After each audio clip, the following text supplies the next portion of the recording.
Entonces, mira,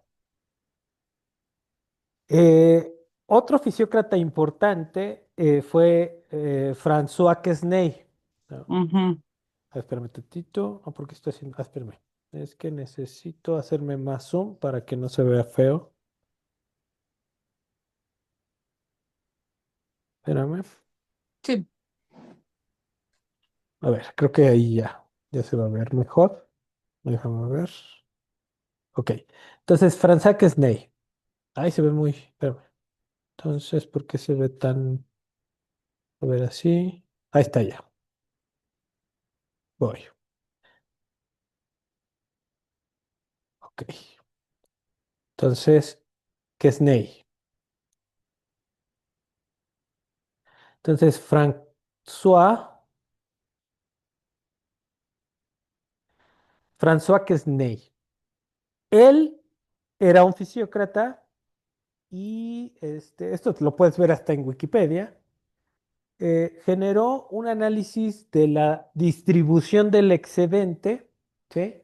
Del excedente económico que le llamó la tabla económica.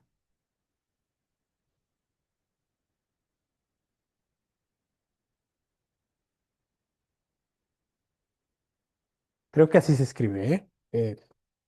Yo no soy experto en francés, pero más o menos así. ¿Y qué es lo que decía Franz Quesnay? Entonces, en referencia a este sistema en donde la riqueza proviene de la tierra, ¿no? ¿Sí?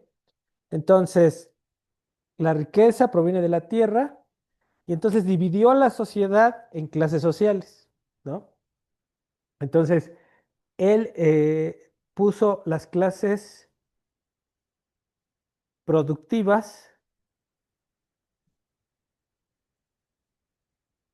¿sí? Y a las clases estériles.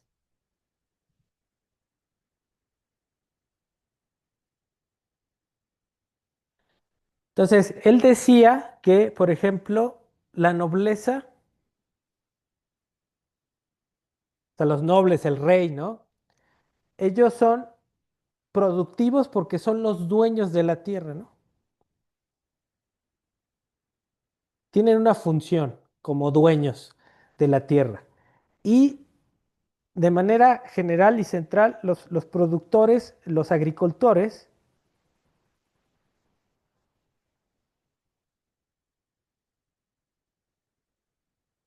son la clase productiva, ¿no? Entonces, están los dueños de la tierra, que son los nobles, los reyes, la iglesia, ¿no?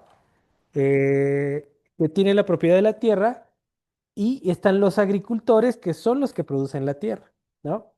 Entonces, para él, la clase productiva, pues era los agricultores, pero no, por ejemplo, no desdeñaba a la nobleza.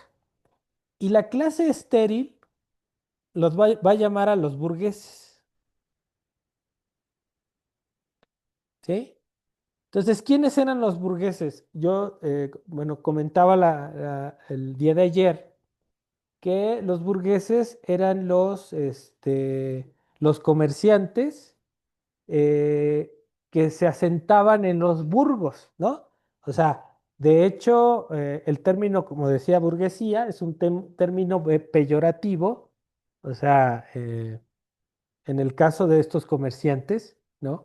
Que puede haber ahí muchos gremios o talleres artesanales, ¿no? Que se dedicaban no a la agricultura, sino a transformar la naturaleza en zapatos, en camisas, en herramientas, ¿no? Entonces, para él, para François Quesnay, los burgueses eran una clase estéril porque decía que ellos no producían la riqueza, sino solamente transformaban lo que venía de la naturaleza, ¿no? Y es importante esta acotación en el sentido de la idea fisiócrata de que toda la riqueza proviene de la tierra, ¿no?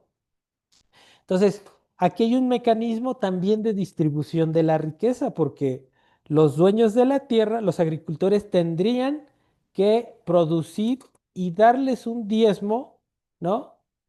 El 10%, digamos, de la producción que ellos iban a realizar en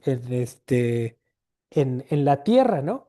Entonces, digamos, el otro 90% de la producción, pues la iban a utilizar tanto para su consumo propio como para el intercambio de mercancías con los burgueses, ¿no? O sea, ellos van a generar la riqueza, bueno, en la tierra se genera la riqueza, los agricultores es la clase productiva porque está trabajando en la tierra y ellos son los que van a empezar, digamos, a distribuir esa riqueza generada en la tierra a través del comercio que van a tener con los burgueses, ¿no? Entonces, los nobles también con este 10%, pues van a comerciar no con los agricultores, porque los agricultores les van a pasar ese tributo y los nobles van a decidir comprar, pues, vestidos, zapatos, no necesariamente con los agricultores, sino con los burgueses, ¿no? Entonces, digamos que esto establece, por eso es importante la tabla económica, porque establece el mecanismo de la distribución de del excedente económico, ¿no? Y en este caso, en esta idea fisiócrata, de que la tierra, digamos, al ser la madre de la riqueza, en donde los agricultores pues están produciendo la riqueza del total del sistema económico y establecen esta forma de cómo circula esa riqueza entre las distintas clases sociales, ¿no? Y establece el concepto para los burgueses de clase estéril, ¿no? Diciendo que ellos no producen riqueza, sino que solamente están transformando lo que se genera dentro de la naturaleza, ¿no? Entonces, digamos, quería, digamos, dar esta explicación de François Quesnay de la tabla económica, porque es importante establecer, como en la definición que vimos en la clase de ayer, que en la economía se produce, se distribuye y se consume la riqueza, ¿no? Entonces, ¿cómo se produce? ¿Quién la produce? ¿Cómo se distribuye y quién consume? ¿No? Al final. Entonces, en esta tabla se ve ese proceso de distribución de la riqueza económica. ¿Va? Pero efectivamente, lo que tú comentas en tu respuesta es correcto, ¿no? Para los fisiócratas, de manera general, la riqueza se produce en la tierra, ¿no? Y para William Petit dice, sí, yo estoy de acuerdo de que la naturaleza te multiplique pues las semillas y que te esté generando riqueza, pero no se da de manera espontánea, sino que es el trabajador agricultor o en general el que tiene que invertir trabajo para poder hacer la siembra, la cosecha de la producción anual en una sociedad. Entonces, por eso establece William Petty, estando de acuerdo de que la naturaleza es la madre, pero el trabajo es el padre, ¿no? De la riqueza. Entonces, vamos a avanzar ahora en la siguiente. No sé si tengas alguna pregunta, Mariana. No, sí, sí me quedó más claro. Va que va. Sí. Entonces, vamos a avanzar. Y digo, ya nada más estamos tú y yo. Vamos a dejar este video ahí. Quien lo quiera consultar, ahí está. En este caso, pues digo, yo voy a poner el examen, te lo digo en línea. Bueno, espero que no haya restricción. A ver, chamacos, ¿habrá SEA? A ver, fíjense en el SEA, a ver si va a estar abierto la próxima semana. Nada más para estar ciertos, ¿no? Si no, pues hacemos el examen acá y pues te paso el examen aquí y ya lo calificamos y ya, ¿no? Pero vendría de lo que estamos viendo hoy. Bueno, hoy no, en toda la semana, ¿no? Este, Vamos a ver. Entonces, dice, ¿cuál es la diferencia? La visión de Smith y Ricardo, lo explicamos ayer, ¿no? Para los dos, la idea de la creación de valor implica, no va a estar abierto. Entonces, fíjate, me están diciendo que no va a estar abierto el SEA, entonces sí tendríamos que, pero igual, ¿sabes qué podemos hacer? Para que no haya necesidad de que vengan, lo hago en un Google Forms, ¿sale? Igual, pues es un cuestionario y lo hacemos también en línea, ¿no? Sí, estaría bien porque el 25 justo yo tengo mi entrega de diploma y es a las 12. Entonces dije, hoy voy a tenerme que ir arreglada a las 7. Entonces, No, ojalá.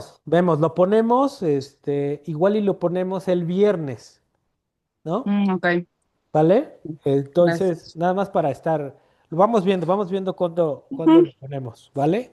Vale. Entonces, bueno, este, vamos viendo. Entonces, la diferencia para Smith y Ricardo, te decía, el valor lo genera el trabajo humano, tiempo de trabajo, y la única diferencia era que para Smith, para Ricardo, que Ricardo especifica, estoy de acuerdo con Smith de que el trabajo genera valor, pero en una mercancía de manera genérica se requieren herramientas, maquinaria e insumos que a su vez fueron producto de un trabajo viejo, ¿no? Del trabajo pretérito. Entonces, Ricardo va a decir, sí, el trabajo genera valor, pero en una mercancía particular, el valor de esa mercancía está compuesto del trabajo nuevo y del trabajo viejo, ¿no? Del trabajo pretérito. Entonces, vamos viendo, voy para abajo. La que sigue la que sigue es eh, qué se entiende, qué es el precio natural y por qué puede variar en el corto plazo. Bueno, entonces aquí Smith y Ricardo van a entender al precio natural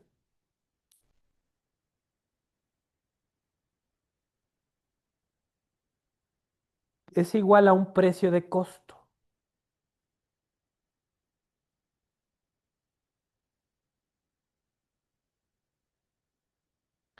¿sí?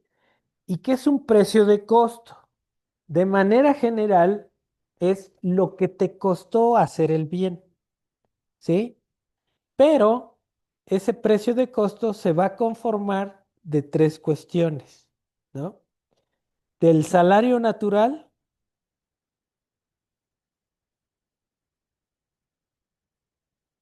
de la renta natural,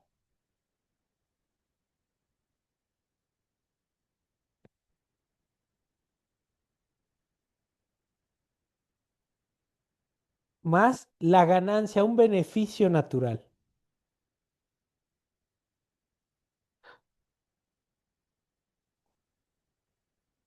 ¿Y qué es cada una de esas cosas? Es un promedio. Imagínate que eh, vamos a ver cuál es el precio natural del chocolate, ¿no? Pero de un chocolate genérico de este tamaño, olvídate de la envoltura del chocolate genérico, ¿no? Entonces, es un chocolate que pesa tanto, que tiene tanta cantidad de cacao, azúcar y lo que quieras, ¿no? Entonces, yo tengo que ver en el mercado, cuál es el salario promedio que se les paga a los trabajadores que producen chocolate, ¿sí? Habrá unos que estén trabajando para, a ver, estos los produjo la Suiza. Habrá unos que estén trabajando para la Suiza, otros trabajarán para Nestlé, otros trabajarán no sé dónde diablos, ¿no? Y entonces yo tendría que agarrar el salario promedio del productor del chocolate. Y tendría que ver más o menos, ¿no? Este, cuánto de trabajo tiene, qué proporción de ese salario tiene este chocolate, ¿no?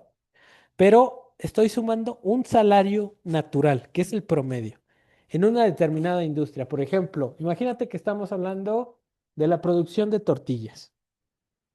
Entonces, ¿cuál es el salario promedio del trabajador de la tortillería? ¿Sabes más o menos? ¿Diarios? Diarios, podría ser diarios. Pues yo creo que han de ser como 250. Entonces, eso es, imagínate que tú fueras a poner una tortillería, pues tú tendrías que más o menos investigar cuánto se les paga y el salario que tú les vas a pagar es ese, ¿no? Un promedio ahí, 250, ¿no? Pero también, por ejemplo, la renta natural tiene que ver con que la producción de maíz para el maíz nixtamalizado, ¿no? ¿Cuánto cobran por rentarte el terreno para producir maíz?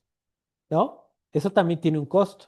Entonces, si yo voy a producir maíz, a lo mejor yo no soy dueño de la tierra, pero tengo que pagar por que me renten la tierra para la producción de maíz.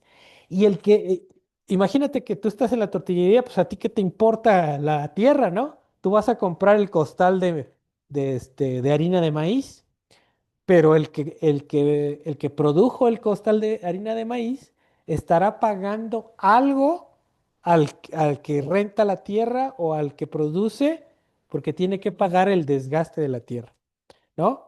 Entonces estamos hablando de esos insumos, el caso de la harina del maíz, tienen un costo, ¿por qué? Porque también están remunerando a esos trabajadores y a los dueños de la tierra en el sector agrícola. Entonces, ese valor promedio del costo de tus insumos está considerando todos esos factores que influyen en el costo de la harina de maíz, ¿sí? Entonces, a eso ellos le llamaban la renta natural, ¿sale? Y también un beneficio natural. Te hago así el ejemplo de la tortillería. Si tú vas a poner una tortillería, ¿por qué pondríamos una tortillería para empezar? Bueno, supongo que para tener un ingreso y bueno, trabajo, ¿no? Negocio, ¿no? Ujú, O sea, al final vas a poner un negocio. Entonces, ¿cómo vas a saber si te conviene o no? ¿Mm? Entonces, tienes que ver cuál es el beneficio promedio de una tortillería. Si yo te dijera, mira, me enteré de que en tal pueblo la ganancia o el beneficio promedio de la tortillería es de 40,000 pesos, pero tienes que invertir 1 millón. 40,000 pesos al mes, pero tienes que invertir 1 millón. Le entras, no le entras, pero ya tienes un referente. Si tú vas a entrar ujú, ujú, a un negocio, necesitas saber en promedio cuánto es lo que se gana de ese negocio. Puedes ganar por encima del promedio, a lo mejor por debajo del promedio, pero tienes un valor, ¿no? Entonces, el precio natural estaría contabilizando esos costos, salario natural y el beneficio, ¿sí? Porque al final tú no vas a producir si no hay beneficio, ¿no? Estaríamos locos, ¿no? Entonces, ¿queda claro? ¿Queda claro? ujú, sí. Entonces, ve el precio de costo como un precio que incluye remunerar tanto al trabajo como los insumos y capital empleado a través de la renta natural y del beneficio natural, ¿no?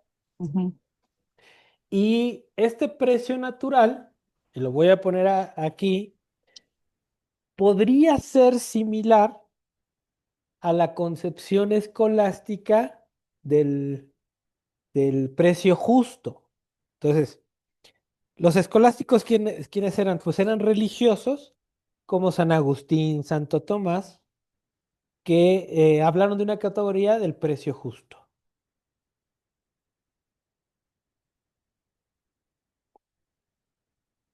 También esto lo dijo Aristóteles, ¿no? El precio justo es aquel que remunera exactamente el costo de producción.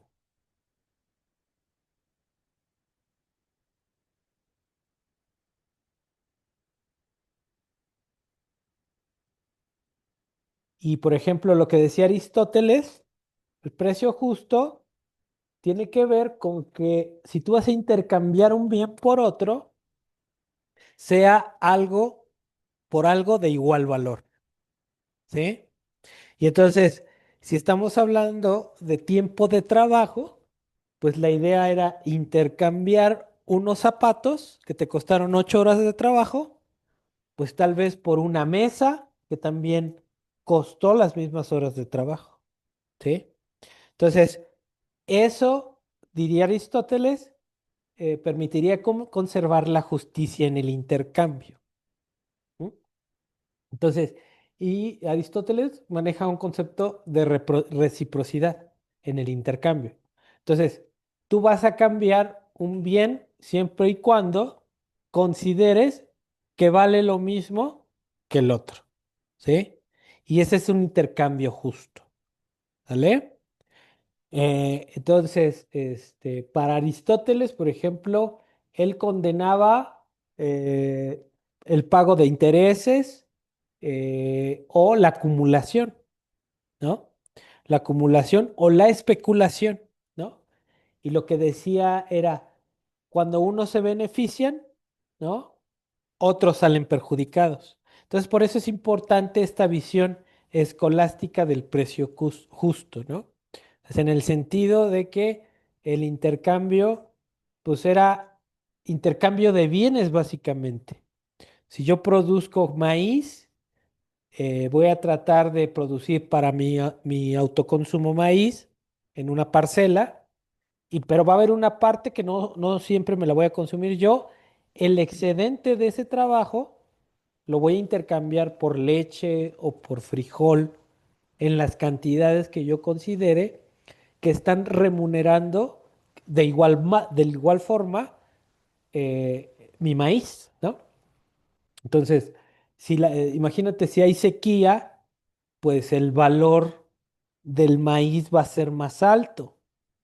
¿Por qué? Porque es más difícil producir cuando hay condiciones adversas, ¿no?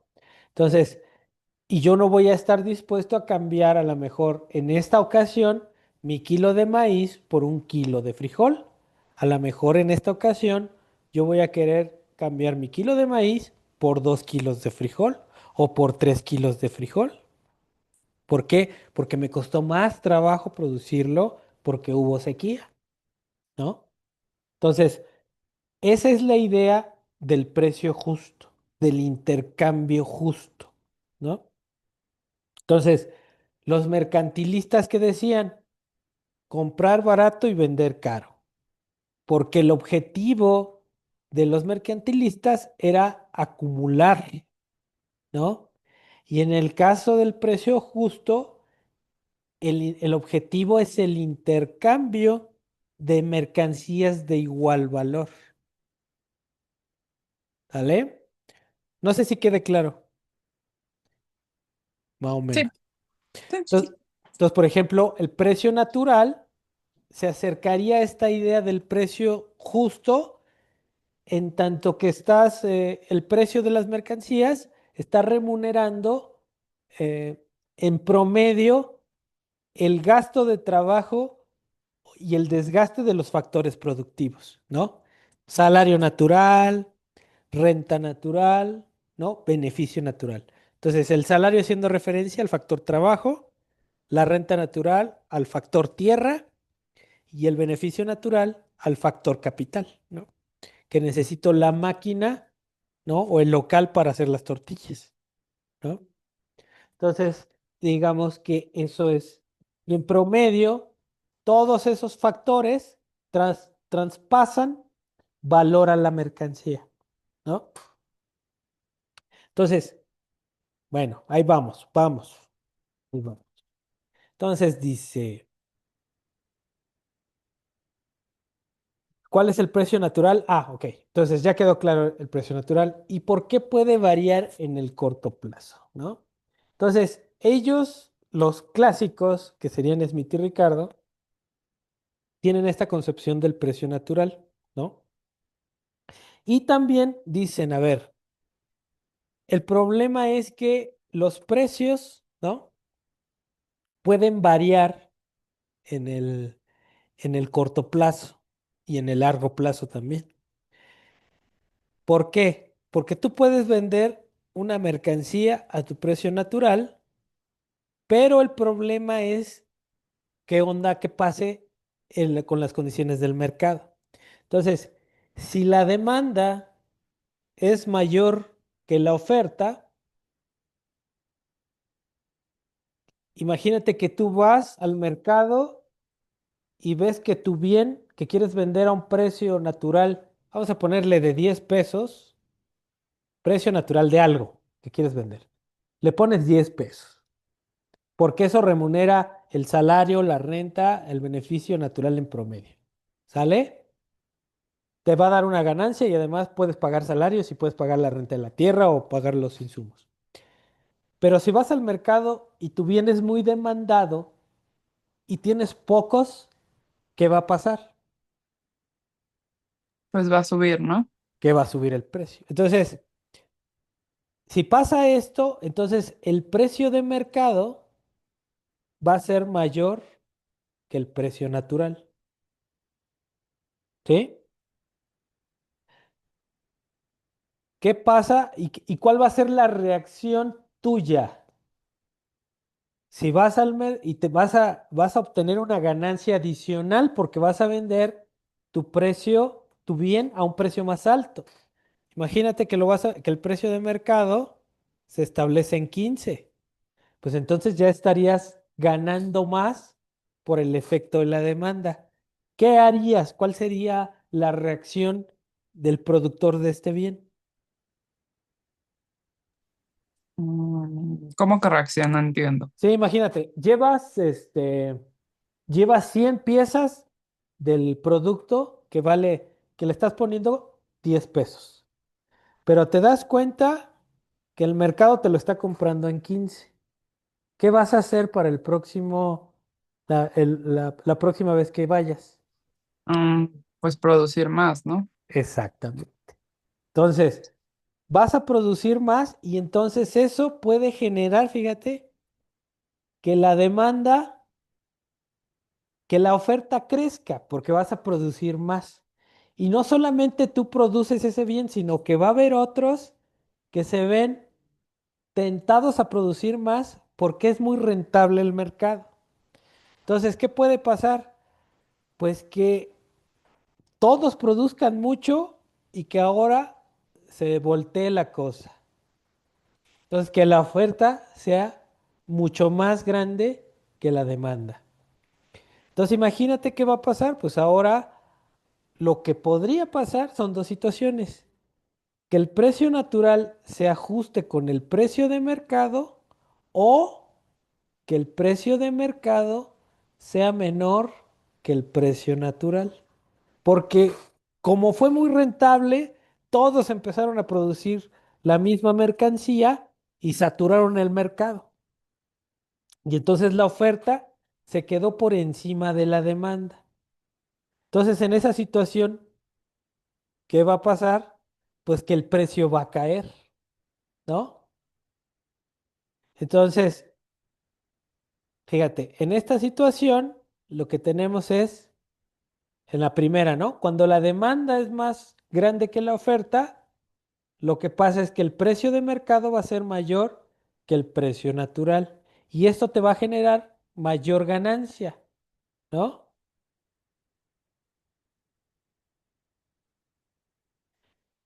Y esa mayor ganancia va a atraer a mayores productores al mercado a ofrecer la mercancía. Y si pasa eso, pues se puede saturar el mercado y pasar la segunda situación, ¿no? Que el precio natural, que el precio de mercado caiga por el exceso de oferta, ¿no? Generando ¿qué? Pérdidas. ¿Sí? Entonces, si estás perdiendo, ¿qué va a pasar? Pues ya no vas a tener ganancia. ¿Y el próximo periodo qué qué va a hacer? Pues va a disminuir el precio, ¿no? Vas a disminuir la producción. Ah, ok, la producción. Sí, porque a ver, si no es rentable, ¿vas a seguir produciendo eso? No. Ah, no, no, no. Entonces, eso es. Disminuye la, Ajá, disminuye la producción y ajá. ya para ver si se iguala el precio Es o se mantiene constante, ¿no? exactamente. Entonces, ¿qué es lo que va a pasar? Pues que en el corto plazo el precio de mercado va a estar cambiando Ujú, porque se están ajustando. Y en el largo plazo, lo que dicen los clásicos es que habrá una tendencia a que el precio natural se iguale con el precio de mercado. Y esto será si y solo si la oferta es igual a la demanda, ¿no? ¿Sí queda claro? sí. Entonces, es lo mismo para ellos a nivel industrial, ¿no? Si en una industria hay ganancias eh, extraordinarias, es porque el precio de mercado es mayor que el precio natural, ¿no? Ujú, Entonces, imagínate, a ver, entonces, si en una industria tengo un beneficio alto, eso se explica, según los clásicos, porque el precio de mercado es mayor que el precio natural. Y si eso sucede así, ¿qué va a suceder en esa industria? Que habrá una mayor inversión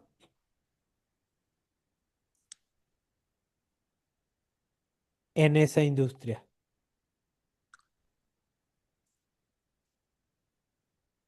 ¿Sí? ujú, O sea, si es una industria muy rentable, si imagínate si poner un negocio de tortillas, te ganas, no sé, 50,000 pesos diarios, pues caray, pues hay que entrarle, ¿no? sí, claro. Entonces, ¿qué hay que hacer? Pues invertirle, comprar, rentar un local, comprar la máquina para hacer las tortillas, ¿no? Sí. Para ser parte de ese mercado que es rentable. Entonces, cuando existe una rentabilidad fuerte, eso lo explican los clásicos como una diferencia entre el precio de mercado y el precio natural, y eso va a llevar a que otros inversionistas le entren a producir en esa industria, ¿no? Entonces Ujú. eso va a ir modificándose, ¿no? Sí, cambiando a cada momento, ¿no? Porque si entran muchos, pues van a ser poco rentable el mercado y entonces habrá que salirse, ¿no? Hasta Sí. que en el largo plazo la ganancia se estabilice a una ganancia natural, ¿no? Ujú. ¿Queda claro? Sí, Va que va. Entonces, esa es la idea de Smith y de Ricardo. ¿Va? esa es la idea de Smith y de Ricardo. Ok, sí. Vale, vale. Entonces, ahora fíjate. Vamos a la pregunta número 9. ¿Sale? Sí. Dice, ¿qué es el principio marginal y qué papel juega dentro de la paradoja del agua y los diamantes, ¿no? Entonces, vamos a ver. Aquí hay que hablar de los marginalistas.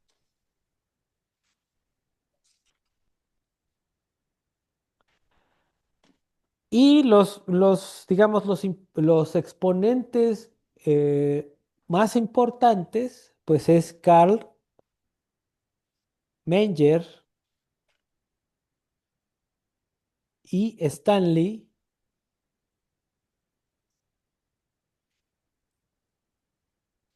Gibbons, ¿sí?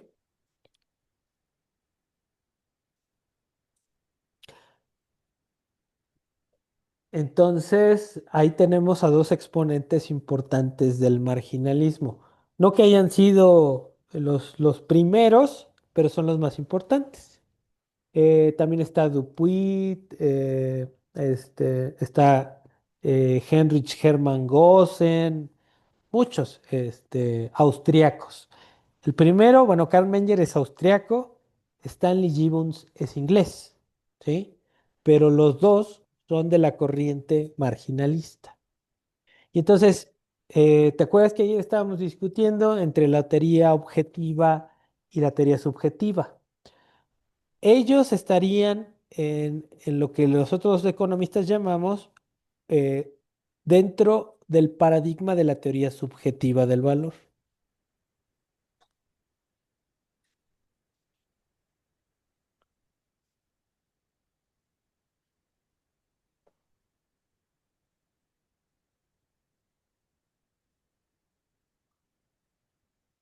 Entonces, ¿por qué subjetiva?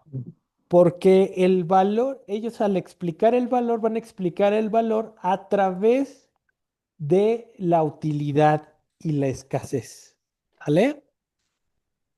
Entonces, para ellos van a estar en esta discusión de la utilidad y la escasez.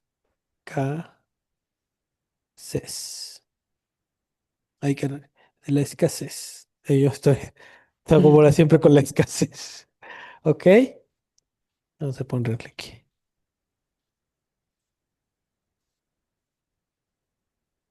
La escasez.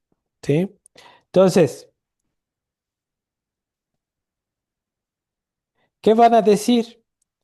Pues que el valor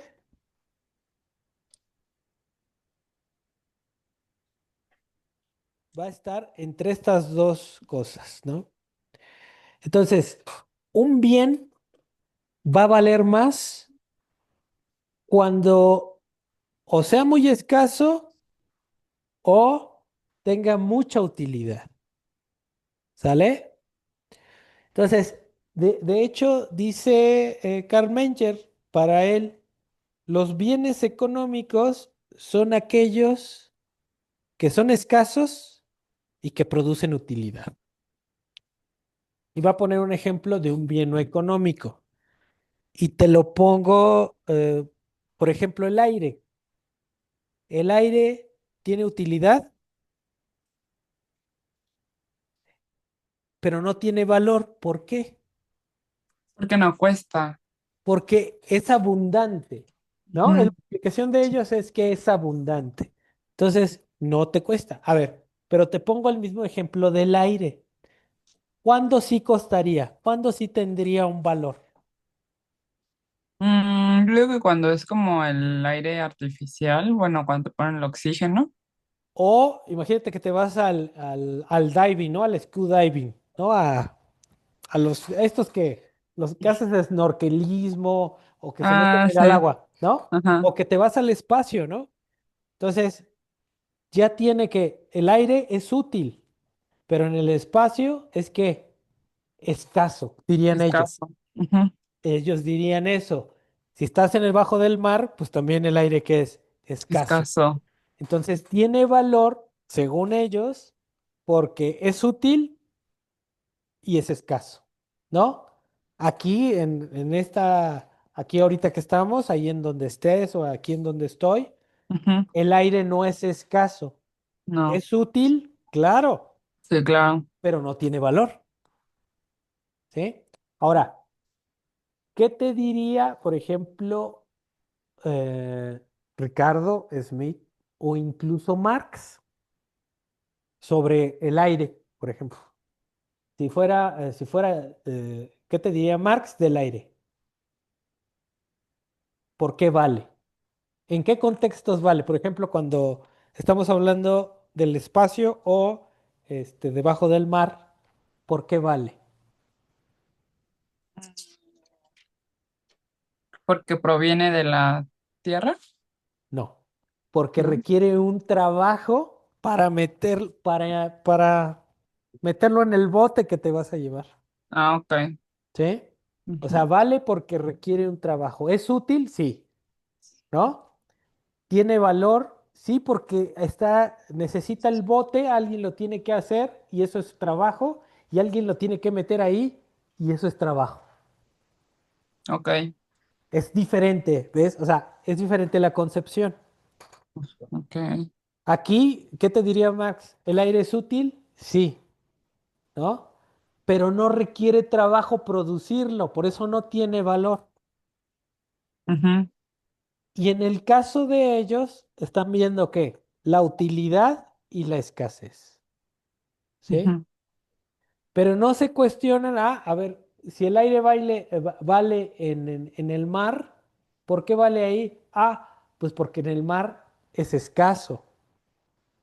Pero no te dicen que este, para meter el aire en el bote, pues se requiere trabajo, ¿no?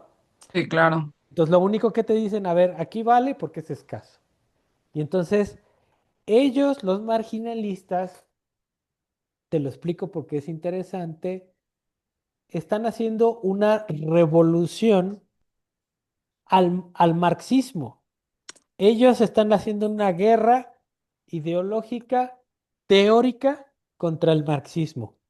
Y lo que van a tratar de hacer es desaparecer de la ecuación del valor al trabajo. ¿Sí? Entonces, es importante, ¿no? Ellos nunca te van a hablar del papel central que tiene el trabajo para Smith, para Ricardo, para Marx en la generación del valor, ¿no? Entonces, ¿sí queda claro? No quiero hacerte bolas porque te estoy discutiendo teorías distintas, ¿sí? Sí, no, sí. ¿Vale? Entonces, ellos van a decir, a ver, este, ellos saben, ellos lo sabían, ¿eh?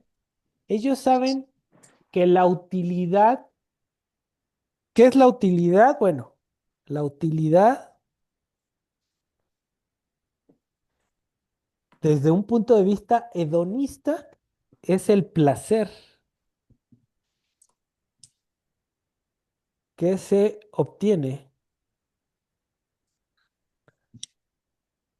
del consumo, ¿sí? Ok, Entonces, algo que es útil es placentero, ¿no? Y te genera si te comes un pastelito, ¿qué sientes? pues placer, Felicidad, ¿no? felicidad, ajá, Felicidad. Y entonces dirías, eso tiene utilidad para mí. sí, Por ejemplo, hay ciertas bebidas alcohólicas, digo, que son amargas. Eh, ok, por ejemplo, el Campari. Si tienes oportunidad, luego prueba, es un digestivo o un aperitivo, lo puedes tomar como digestivo o como aperitivo. Entonces, antes de comer, señor, tráigame un Campari. Entonces, es una bebida como, si fuera como naranjita, pero amarga. ok, Entonces, habrá algunos paladares que le tomes y que lo amargo no te guste, ¿no? ujú, Pero eso no significa que para otros paladares no sea agradable, ¿sí? Entonces, la utilidad es algo muy subjetivo, ¿no? sí, Y a veces tú sientes placer por una cosa, pero a lo mejor otra persona por esa misma cosa no siente ningún placer. sin ningún placer. Entonces, por eso es subjetiva. Entonces, desde este punto de vista, si a ti no te gusta lo amargo, ¿no? Pues eso no tendría ningún valor para ti, ¿no? Ujú, Pero no quiere decir que en sí la cosa no tenga valor, sí, claro. porque ahí está, vas a ir ahora, ya que te metí la cosquillita, vas a ir ahí a la europea o en la comercial a ver cuánto cuesta la botella de Campari, ¿no? Ujú, Y que no te guste a ti no quiere decir que no tenga valor, ¿no? Pero bueno, ¿Qué es el placer? Bueno, un sentimiento, ¿no? Regresamos a esta cuestión del sentimiento, ¿sí? Entonces, placer, sentimiento. Ahora, esto tiene utilidad, el placer te da utilidad. El dolor que te da Sufrimiento. es una desutilidad, ¿no? Oh, ok. Entonces, pero sigue siendo el placer y el dolor son sentimientos, ¿no? Y por ejemplo, ahí hay un teórico que se llama Jeremy Bentham. Jeremy Bentham. Él decía, el hombre es esclavo de dos amos, el placer y el dolor. Entonces, el hombre buscará maximizar el placer y minimizar el dolor, ¿sí? Entonces, este es una frase de Bentham de un pensamiento hedonista del consumo o de la actividad humana, ¿no? El hombre siempre se dirigirá a actividades que le produzcan placer y se alejará de aquellas que le producen dolor, ¿no? Entonces, para que veas cuál es, digamos, la base de este pensamiento, ¿no? La base de esta teoría. Entonces, todo lo que te dé placer te dará utilidad y todo lo que te produzca dolor te genera un, una desutilidad o ¿cómo le dirías? Un disgusto, ¿no? Un Ok. disgusto. Entonces, nosotros vamos a comprar cosas que nos produzcan utilidad, ¿no? No desutilidad o disgusto, ¿sí? Y todas aquellas que nos den utilidad serán valiosas para nosotros y las que nos generen dolor o desutilidad, pues no tendrán valor para nosotros, ¿sí? Ujú. Entonces, esa es la escala en la que nos estamos moviendo, ¿no? Y, por ejemplo, lo que dirían estos teóricos, ellos van a intentar medir la utilidad, que sería igual a tratar de medir el placer, ¿no? O el dolor. Entonces, imagínate, ellos son teóricos de 1800, ¿no? Tal vez hoy, ¿no? Pudiéramos tratar de cuantificar los sentimientos, ¿no? El placer o el dolor de las personas. Que te pongan un casco con cables, bla, bla, bla, ¿no?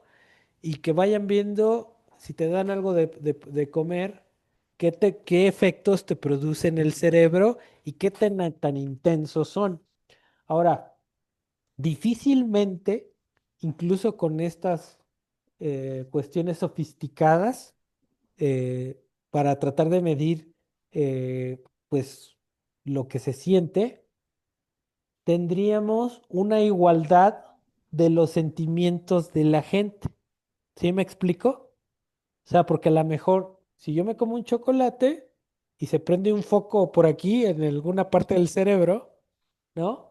A lo mejor es un rojo, pero a lo mejor el que tú sientas cuando comes el mismo chocolate es más intenso o menos intenso, Ujú. ¿no? Entonces, sigue siendo que subjetivo, ¿no?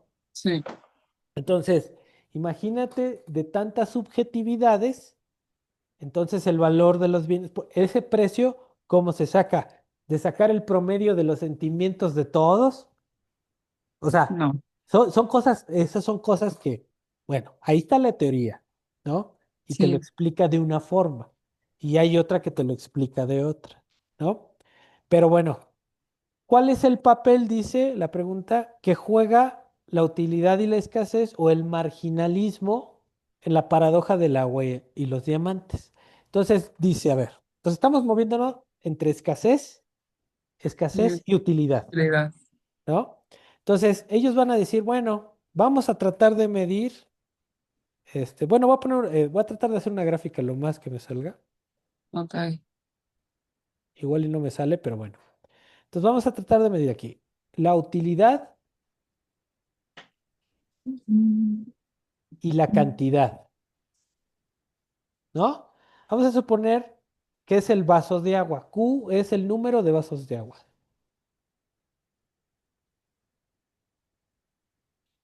Número de vasos de agua.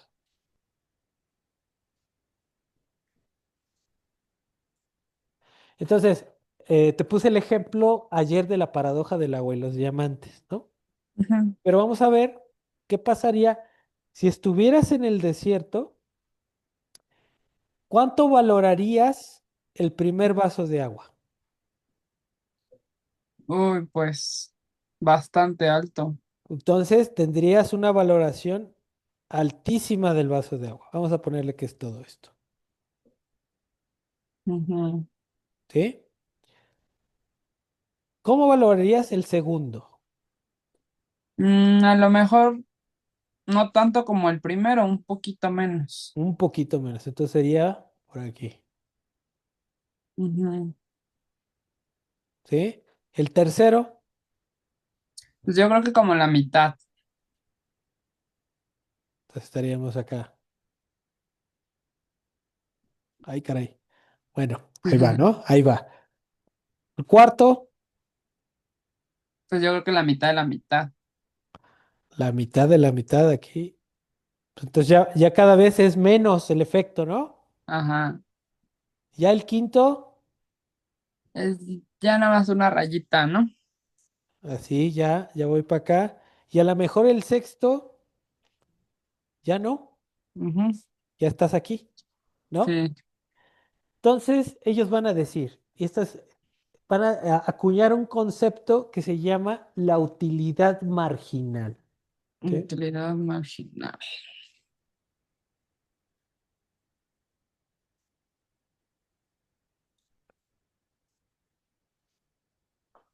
Entonces vamos a poner aquí la cantidad de vasos de agua y la utilidad marginal. Así lo voy a poner. Voy a hacer una tablita aquí. Disculparás, pero bueno, aquí es el pulso y Está bien. entonces el primero me da una utilidad, vamos a ponerle que es de 10. El segundo de 8. El No, tercero de 5. ujú. El cuarto, pues le ponemos aquí de 3. Tres, sí.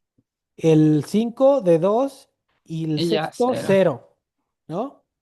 Entonces, Sí, fíjate, entonces el primer vaso me va a dar una utilidad de de 10. 10. Ujú. El siguiente, ¿sí? ¿De cuánto? Quedamos de 8. De 8, 2, 8. El El tercero tercero de de 5. 5. El cuarto, aquí, lo voy a poner acá. El cuarto quedamos de 3. Ajá, 3. El quinto de 2 y el sexto de 0. ¿Sí? Sí. Entonces, yo lo que estoy diciendo es cómo es la utilidad marginal a medida que voy consumiendo más vasos de agua. ¿Cuál es la utilidad marginal en la medida que va avanzando? Ajá. ¿Qué le está Pues, pasando a pues la va utilidad? disminuyendo. Entonces, dicen ellos que hay una ley que te dice que la utilidad marginal va a ser decreciente, ¿no? La utilidad marginal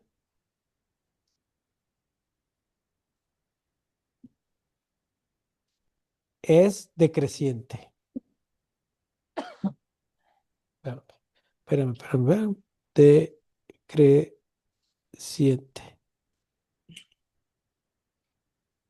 ¿Sí? Sí, Entonces ese es el concepto central. A medida que aumenta el consumo de un bien, su utilidad marginal va a ser ¿qué? decreciente. Decreciente.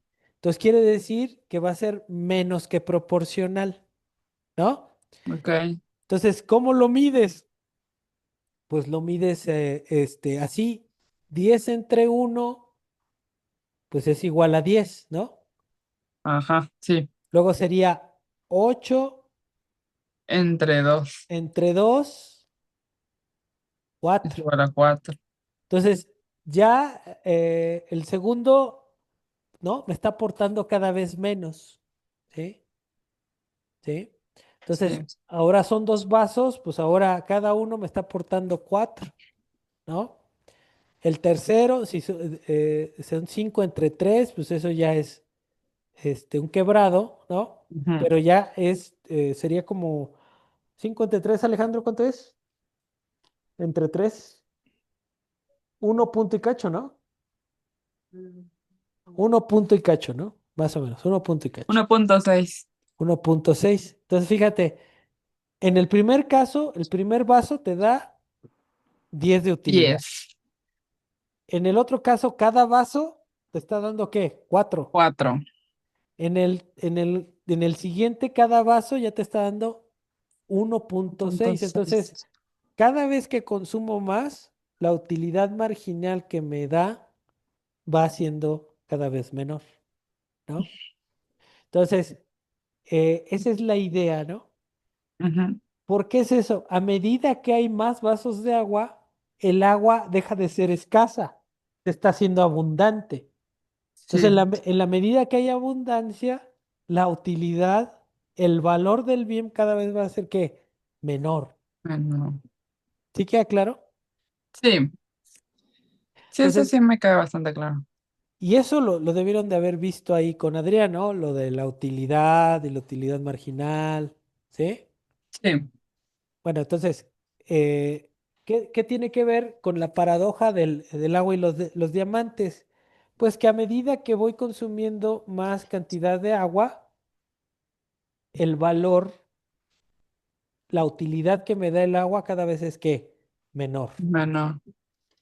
Y estaré dispuesto a dar menos diamantes por un vaso de agua, ¿no? Ujú. Para el primer vaso de agua en el desierto, pues estoy dispuesto, como ya no tengo nada, a dar toda la bolsa de diamantes por el primer vaso de agua, ¿no? Entonces es muy valioso porque no hay, y si me dan uno, doy todo, ¿no? Sí, Pero a medida que haya disposición del bien, estoy dispuesto yo a dar menos valor por ese bien, ¿sí? Entonces, esa sí. es la idea central. Dice, ¿qué es el principio marginal? ¿Cómo lo definiría yo? El principio marginal sería de esta forma. Es el incremento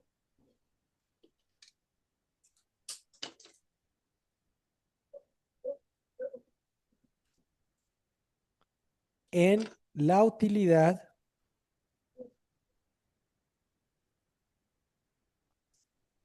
por el consumo de una unidad adicional del bien.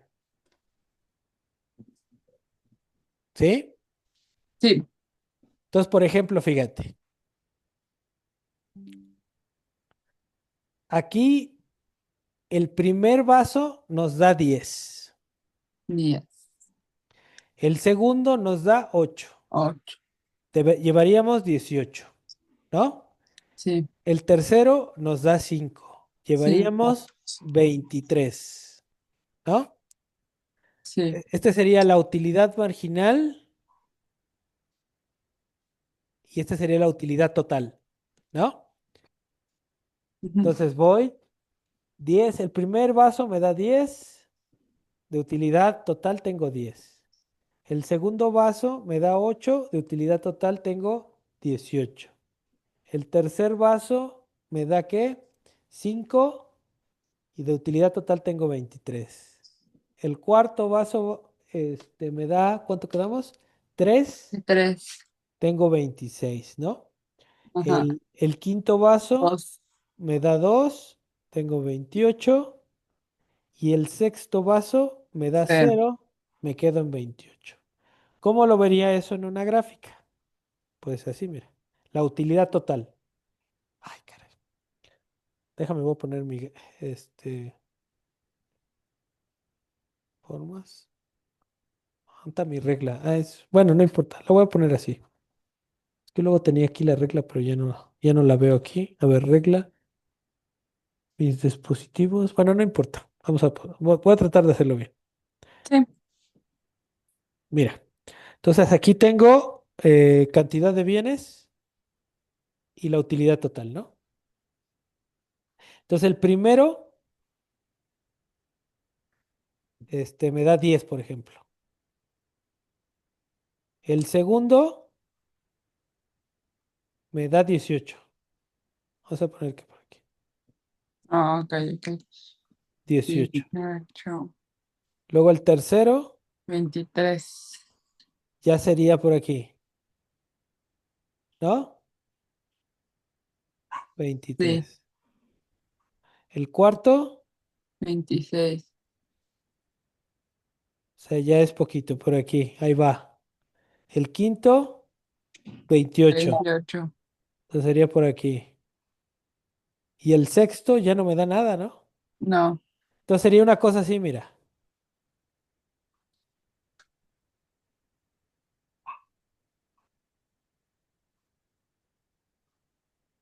Ok. Ujú. Entonces, esta es la curva de utilidad total. Y esta es la curva de la utilidad marginal, ¿no? Porque va siendo decreciente, ¿no? Ujú. Entonces también tu utilidad total va a llegar a un máximo, que es aquí, al sexto vaso, ¿no? Porque Sí. ya te consumiste el sexto vaso y ya no te aportó nada. Pero incluso imagínate si nos pasáramos al séptimo, ¿qué pasaría? Mm, pues ya no sería útil, ¿no? Incluso a lo mejor ya igual hasta vomitas el agua porque ya estás llenísimo, ¿no? Ujú. Y entonces a lo mejor empezaría un punto negativo. En lugar de quedarse constante, empezaría a disminuir, Sí. ¿no? ¿Sí? O sea, acá lo veríamos de este lado, como el séptimo, pues ya hasta sería negativo, estarías en, no sé, en -2, ¿no? Ajá. Entonces, esa es, digamos, toda la discusión de cómo ellos tratan de medir la utilidad y te generan ahí curvas, la utilidad total, la utilidad marginal, pero ¿cómo definiríamos al principio marginal? El incremento en la utilidad, ¿no? O de manera general, fíjate, de manera más general, la variación.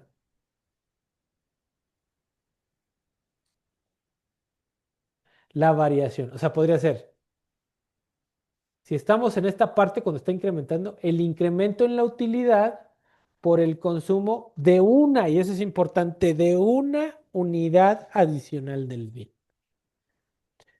Lo que sería más general sería la variación en la utilidad por el consumo de una unidad adicional del bien, porque esa variación puede ser positiva o negativa, ¿no?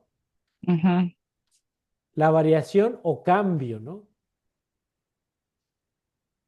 Entonces, de manera general, el principio marginal es la variación o cambio en la utilidad por el consumo de una unidad adicional del bien. Mm, ok. ¿Va que va? ¿Dudas? No, Muy bien. Entonces, a ver, voy para acá. A ver, te voy a también a compartir esta. Crear un vínculo, compartir vínculo, copiar vínculo y te lo comparto aquí en el WhatsApp. sí. A ver, ¿dónde están? ¿Cómo le puse? Remedial. Ujú. Ahí está. Ese también lo puedes abrir, ahí es el apunte, digamos, ¿no? Ok. El pizarrón. Entonces, bueno, ahí está. Y, ok, entonces, también de una vez, antes de que otra cosa, te voy a compartir el libro de Ekelum. Ujú, te voy a compartir. A ver, está en el Dropbox, introducción, intro. Y aquí está, debe de estar mm, la riqueza Ekelum. Entonces vamos a compartir el vínculo, Dropbox, copiar enlace, compartir, crear y copiar vínculo.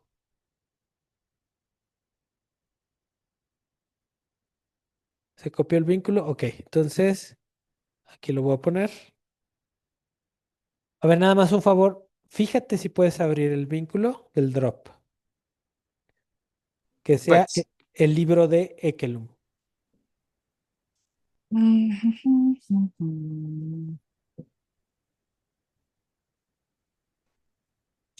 Sí, Historia de la Ujú. teoría económica y su método, tercera edición.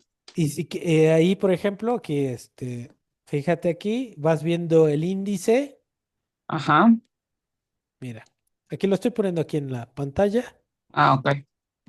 pero si vamos viendo el índice, mira, introducción, economía y su historia. Aquí te van a venir lo de la definición de economía, el pensamiento medieval, ¿no? Los Ajá. griegos, mercantilismo, ¿sí?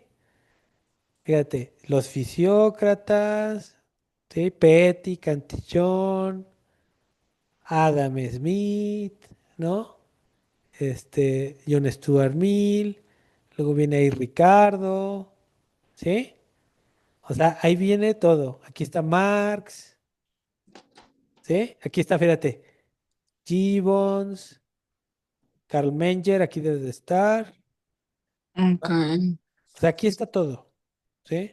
Sí, Entonces, ese es el libro base de que yo también les doy, por ejemplo, La riqueza de las naciones en la clase, pero este resume, digamos, todos los contenidos que estamos viendo, ¿vale? sí. Ok. Entonces, mira, ya son las 2:40. A ver cómo vamos con lo del cuestionario. Vamos en la 9. Mañana, a ver, aquí está, fíjate, la 10. Vamos a ver. ¿Por Ujú. qué la utilidad marginal es decreciente? ¿Qué responderías? ¿Por qué la utilidad marginal es decreciente?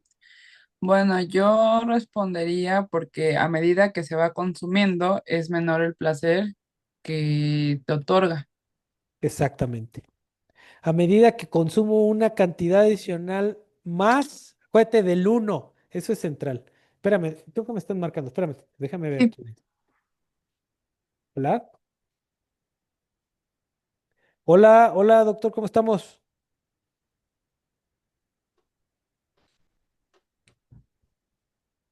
Sí, sí, sí. Ahí en Claxo, para ver si traemos Claxo acá a la facultad.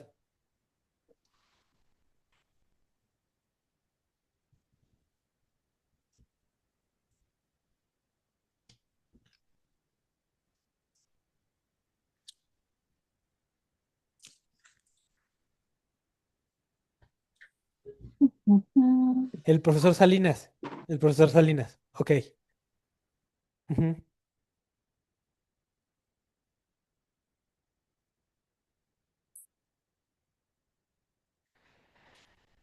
Pues mire, doctor, yo quiero platicar con él a ver si nos echa la mano este semestre, porque, o sea, la cuestión aquí ya ve que hubo el cambio de plan, y entonces eso fue un relajo, ¿no? De hecho, pues logramos rescatarle una materia el semestre que pasó. Sí, no, entonces lo que yo quería platicar con él, pues que nos echen la mano y que ahora sí que nos elija qué materia, porque entiendo que también va a tener un taller de sociología, ¿no?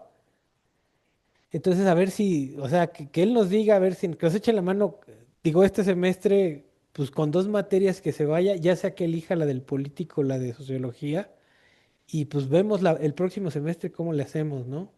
O sea, eso es lo que yo quisiera platicar con él, le digo.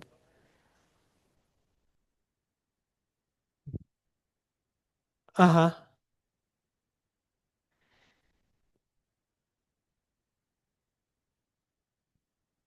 sí, sí, sí, lo entiendo, pero le digo, es que ahorita ya cambiar todo eso les va a mover, o sea, va a ser un relajo, ¿no? Entonces sí, ahora, ahora. Sí, sí, sí, sí, sí, digo, ahí, a ver si lo sensibilizamos para que va que va. Sí, sí, sí, mire, mire, mire, doctor, yo ando ahorita como en un, remedial en la tarde, ahorita de 1 a 3, pero, pues no sé cuándo pudiera venir el profesor Salinas. Ujú. Sí, sí, vale, vale, vale. No, muchísimas gracias, doctor. Aquí estamos, le digo.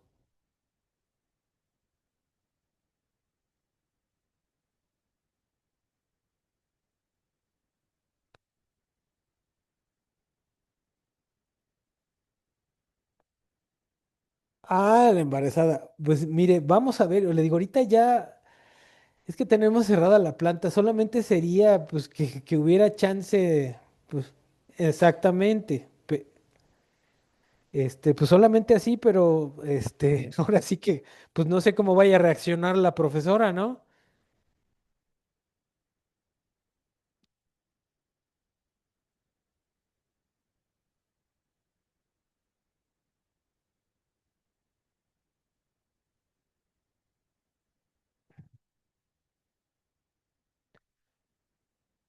Sí, sí, sí, no, no, pues yo estoy ahí en la misma tesitura que usted, pero bueno, entonces así lo manejaríamos ahí. Y bueno, pues nada más esperaría que usted me dijera para platicar con el profesor Salinas y pues vamos a ver si ahora sí que si nos echa la mano, ¿no? Ok, perfecto. Pues ahí estamos. Igualmente, chao.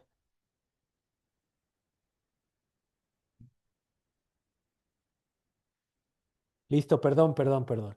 Ahí vamos, seguimos. Entonces, efectivamente, pues ya estarías resolviendo la décima, ¿no?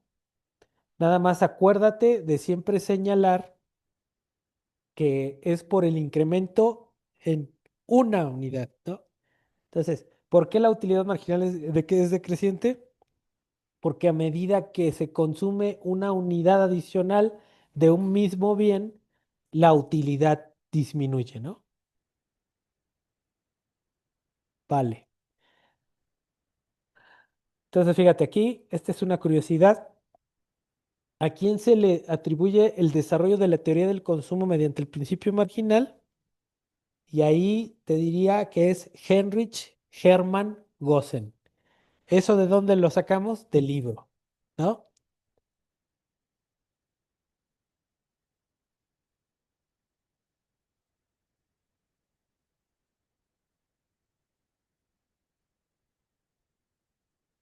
Ujú. Entonces, fíjate, luego llegamos a la 12, fíjate. Esta. Según Menger, ¿cuál es la diferencia entre los bienes económicos y los no económicos? Si yo te preguntara esa, ¿qué dirías? Es marginalista.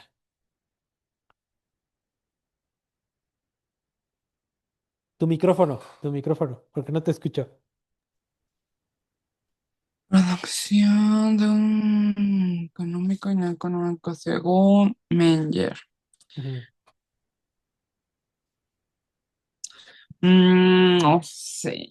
A ver, lo que dijimos, a ver, el aire. ¿Cuándo se vuelve un bien que tiene valor? Cuando es escaso Es escaso y es útil. y es útil. Ujú. ¿Cuándo es no económico? Cuando hay bastante. Cuando es abundante Ajá. y puede ser útil o ¿Será no. útil o no útil? Ajá. ¿Sale? Es lo que dice Menger. Menger dice, los bienes económicos o los bienes que le interesan a estudiar a la ciencia económica son aquellos bienes que son útiles y son escasos. Ujú.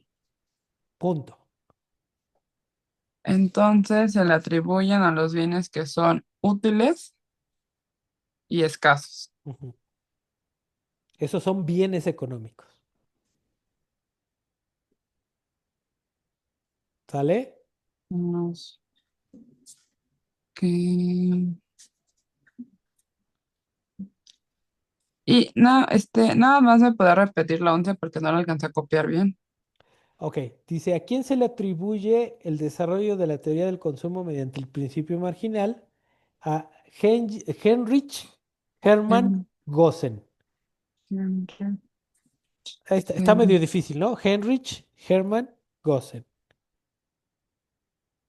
Y lo puedes encontrar aquí, fíjate. Vamos a buscarlo aquí en este Gossen. Ahí está, mira. ¿Ya viste? Vamos a ver, dice, fíjate. Dice, Mango contribuyeron a la escuela histórica alemana. Fíjate, Gossen, ¿no? Fíjate, el primer autor que desarrolla la teoría bastante completa del consumo sobre la base del principio marginal fue Henry. Hermann Heinrich Gossen, fíjate. Ahí está. Ahí está la respuesta. Pero eso no lo está transmitiendo, ¿no? Eso está en el libro, ¿no? No, sí, está en el libro, pero pues aquí te lo pongo para que veas que allí está, ¿no? Ah, ok. Ujú. ¿Sale? Entonces, listo. Ah, no, es que no te lo estoy compartiendo, No. efectivamente. Ajá. Déjame compartirlo para que lo veas. Sí, pero se decía dónde. Ahí ya se ve. Ah, sí. Aquí está, mire, dice. El primer autor que desarrolló la teoría bastante completa del consumo fue, en base al principio marginal, fue Hermann Heinrich Gossen.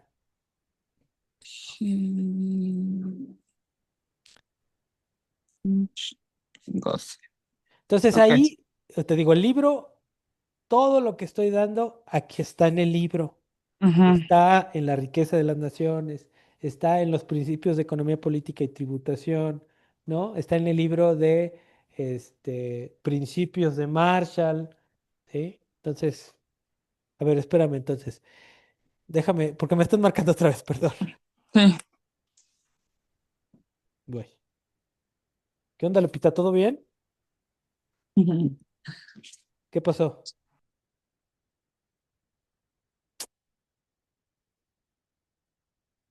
¿Qué la canción? No, no, está bien, Lupita, no te preocupes.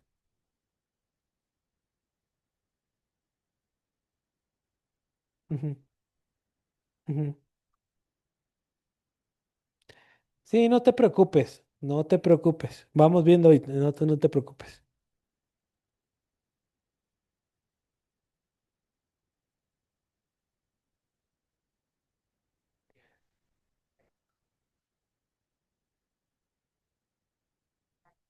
Ajá,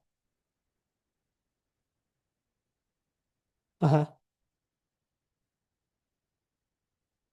ajá. Va, va que va. Cualquier cosa que necesites, si quieres que los envíe, pues ya nada más al ratito, tú me dices, ¿va? Ok, Bueno, pero no te preocupes, ¿vale?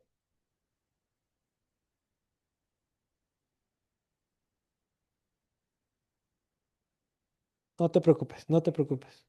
Vale. No, con cuidado, Lupita. ¿Sale? Órale, chao.